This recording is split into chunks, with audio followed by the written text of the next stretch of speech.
Movie की starting में हमें एक बहुत ही हॉरर सीन दिखाया जाता है, जहां एक तांत्रिक एक चुड़ैल को कैद कर लेता है एक हवेली में और उसे बहुत सारे धागों से और मंत्रों से बांध कर कैद कर लेता है। फिर हमें पहाड़ों का सीन दिखाते हैं और वहां हमारा हीरो यानी कि कार्तिक आर्यन को दिखाया जाता है, जिनका नाम मूवी में रोहन होता है।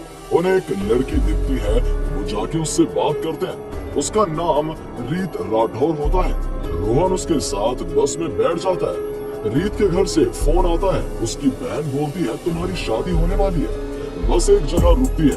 रीत और रोहन वहाँ पर बात करते हैं। रोहन रीत से बोलता है यही रुक जाओ ना, शाम की बस में चल लेंगे। और वो लोग रुक जाते हैं और फिर हमें सॉन्ग सुनाया जाता है। फिर हमें शाम का सीन दिखता है। वहाँ बहुत भीड़ होती है और ये दोनों जाकर पुलिस के पास पहुंचते हैं। वो बोलते हैं कि सुबह जो बस जा रही थी उसका एक्सीडेंट हो गया। तब रीत अपने घर पर फोन करती है, लेकिन उसके पास आवाज नहीं जा रही होती। उसकी बहन त्रिशा सागर के पास जाती है और उसको बोलती है मैंने बस दुआ मांगी थी कि तुम्हारी हमारी शादी हो जाए और ये हो गया। रीत ये सब फोन पर सुन लेती है और वो बोलती है मुझे घर नहीं जाना। फिर वो लोग राजस्थान तो जाते हैं, मगर रीत अपने पुराने घर ही जाती है। गाइस, ये हवेली देखकर कुछ याद आया। जी हाँ, ये वही हवेली है जो मूवी की स्टार्टिंग में दिखाई गई थी। ये लोग उस हवेली के दरवाजा खोलकर उसके अंदर चले जाते हैं। लाइट्स अपने आप ऑन हो जाती है। उसके बाद हमें हमारे कॉमेडी स्टार राजपाल यादव जी को दिखाया जाता है, जो इस मूवी में एक पंडित का रोल करते हैं। ये देख लेते हैं कि पुरानी हवेली का दरवाजा खुल गया। ये भागते भागते रीत के घर वालों के पास जाते हैं और बोलते हैं कि दरवाजा खुल गया, दरवाजा खुल गया। फिर वो सभी लोग जल्दी जल्दी जाते हैं उस हवेली में। रोहन और रीत छुपने लगते हैं और रीत छिप जाती है। रोहन बाहर आ जाता है और उनको बोलता है कि मुझे यहाँ पर रीत लेकर आई है। वो लोग हैरान हो जाते हैं। तब वो बोलता है कि मुझे यहाँ रीत की आत्मा लेकर आई है। रोहन यहाँ पर उनसे बोलता है कि मैं बचपन से आत्माओं के साथ खेलता हूँ। आत्माएं मुझे दिखाई देती हैं, मैं उनसे बात कर सकता हूँ। फिर वो बोलता है कि रीत की आखिरी विश है कि आप लोग यहाँ रहो। वो लोग बोलते हैं यहाँ। तभी रीत की भाभी अंजुलिका बोलती है यहाँ, लेकिन मंजुलिका का क्या? फिर ठाकुर साहब बोलते हैं कि वो कैद है। ठाकुर साहब सब लोगों को उस हवेली में रुकने के लिए बोलते हैं। अगले दिन वहाँ की साफ सफाई शुरू हो जाती है और वो लोग वहाँ रहने लगते हैं। यहाँ पर हमारी हीरोइन रीत अपनी ही चौथे पर खाना खा रही होती है। तब हमारे राजपाल यादव, जो कि एक पंडित का रोल करते हैं, वो अपने बड़े पंडित संजय मिश्रा वो रीत की भाभी यानी अंजुलिका से बोलते हैं कि हमें तो कुछ गड़बड़ लग रही है इस रोहन में। तभी वहाँ रोहन आ जाता है और वो बोलता है कि शादी होगी इस घर में। ठाकुर जी बोलते हैं शादी यहाँ मातम बन रहा है और तुम शादी की बात कर रहे हो। तो रोहन बोलता है ये उसकी दूसरी आखिरी इच्छा है। सागर और त्रिशा तो एक दूसरे को प्यार करते ही थे। वाह भाई, क्या दिमाग लगाया है, मानना पड़ेगा। तो चलो आगे शुरू करते हैं। फिर हमारे रोहन को रीत की फ्रेंड दिखती है और फिर वो उससे बोलती है कि काश मैं गले लग पाती। तो यहाँ पर रोहन बोलता है मेरे अंदर भी आत्मा आती है, मुझे गले लगा लो। और वो उसे गले लगा लेता है। और फिर यहाँ छोटा बच्चा बोलता है अभी नानी के भी लगना है और रोहन नानी को भी गले लगा लेता है। फिर नेक्स्ट सीन में जब रोहन कमरे में जाता है तो रीत उससे बोलती है बहुत चिपक रहे थे मेरी फ्रेंड से। वो बोलता है मेरा दिल बहुत बड़ा है। तभी वहाँ पर रीत और सागर आते हैं। वो बोलते हैं कि हमें कुछ कहना है रीत से।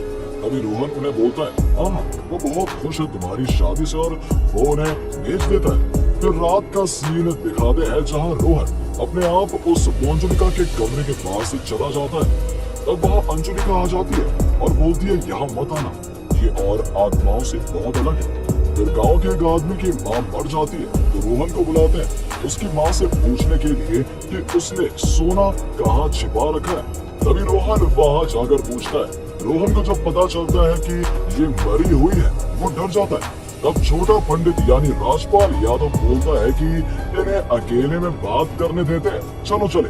छोटे पंडित और बड़े पंडित और उसकी बीवी ने उसकी माँ की गर्ची के नीचे एक टॉय बांध कर रख दिया होता है ताकि पता लगा सके कि रोहन झूठ बोल रहा है। रोहन रोने लगता है तभी उसे वो बंदर दिखाई देता है। रोहन उस बंदर को उठाकर फेंकता है। वो जहाँ फेंकता है वहाँ से अपने आप चीजें एक दूसरे में टकरा कर गिरने लगती हैं और रोहन को सोना मिल जाता है। और यहाँ पर हमारे हीरो रोहन गांव वालों के सामने सच्चे हो जाते हैं। सभी गांव वालों को लगने लगता है कि रोहन सही में आत्मा से बात कर सकता है।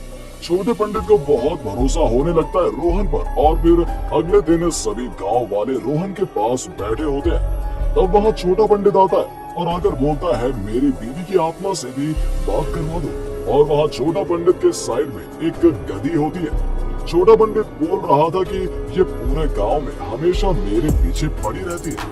रोहन बोलता है मैं तुम्हारी बीवी से बात नहीं करवा सकता क्योंकि उसका पुनर्जन्म हो गया है। वो पूछता है कौन है, तब वो बताता है कि ये गधी ही तुम्हारी बीवी है। और फिर पोतलू ने रीत को देख लिया होता है।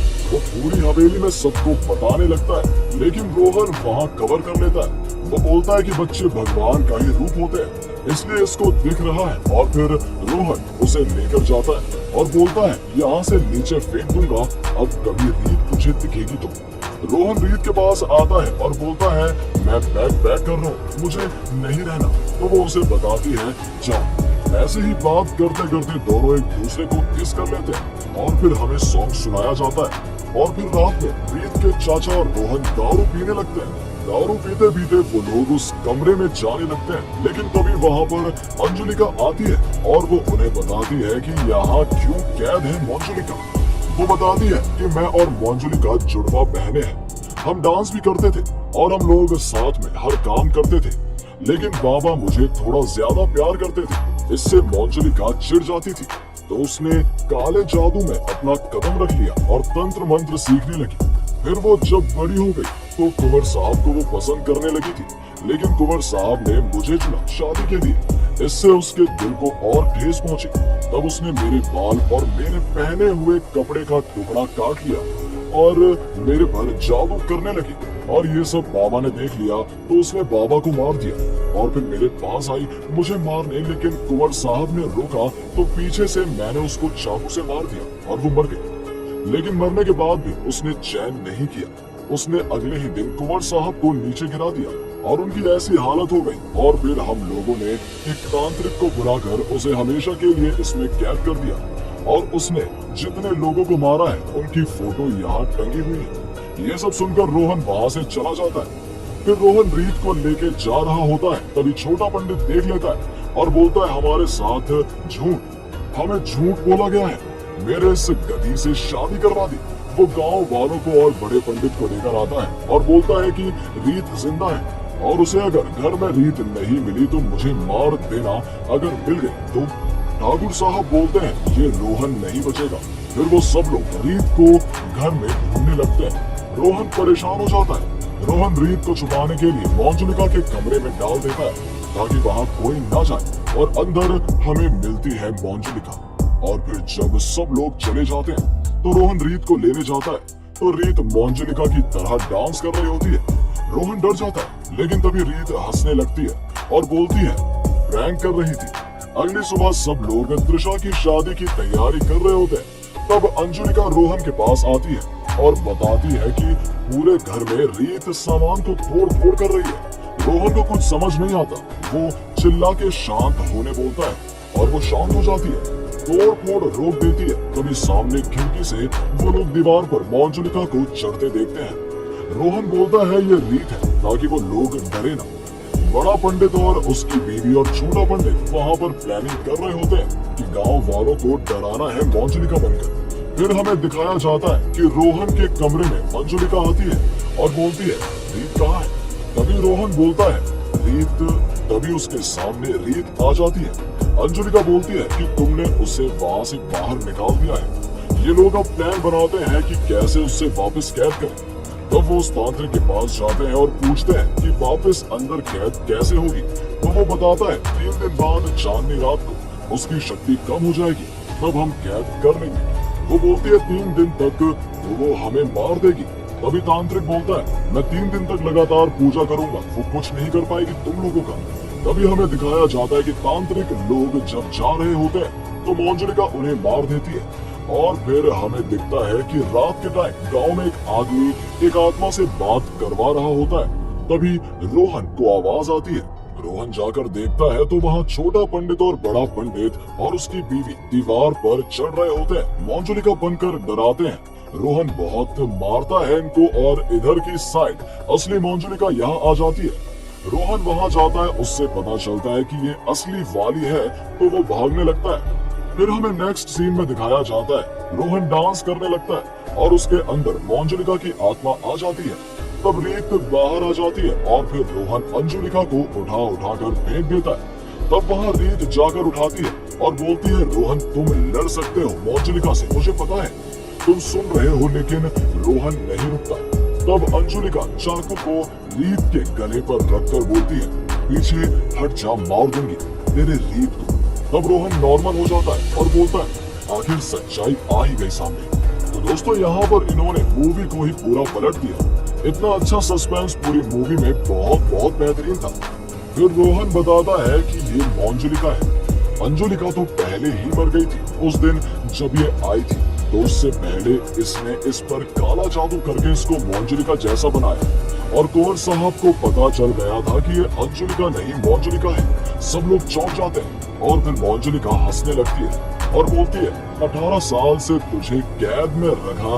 तब अंजुलिका उसे उठा के दीवार पर फेंक देती है और अंदर उसी कमरे में बंद कर देती है जहां अंजुलिका को बंद करा हुआ था। और अंजुलिका सबको बोलती है, आप लोग जाओ, ये दो बहनों की आपस की बात है। यहाँ इसी के साथ हमारी मूवी का दी एंड